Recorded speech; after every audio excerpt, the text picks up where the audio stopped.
كلمتين وبس. عمر الحب ما كان كلام. قد ايه يرخص الحب لو كان كلام.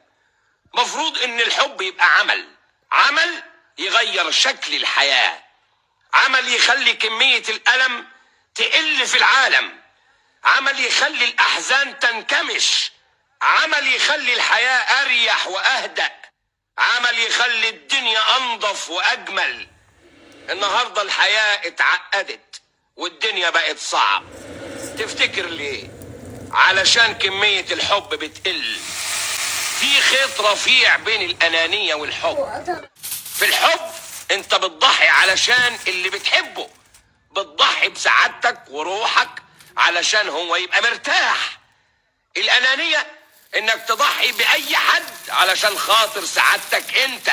الأناني ما يقدرش يحب غير نفسه بس. يوم الأنانية ما تزيد في الأرض كمية التعاسة بتزيد. يوم الحب الحقيقي ما يزيد كمية الشقاء بتقل. نفسنا كمية الشقاء تقل في الأرض، نفسنا الحب يزيد.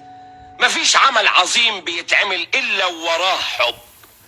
الحب إن اتنين يبصوا في اتجاه واحد، الحب إن اتنين يبصوا لهدف واحد، الحب إن اتنين يبقوا واحد ويبقوا 100 كأنهم واحد. لو ما كانش الجيش المصري بيحب الوطن والشرف ما كانش عبر المستحيل.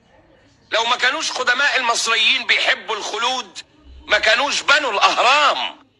الحب بيقف ورا كل الأعمال العظيمة اللي بنشوفها على الأرض. لولا الحب ما كانش الأدب ولا الموسيقى ولا الفن. الحضارة نفسها بتتبني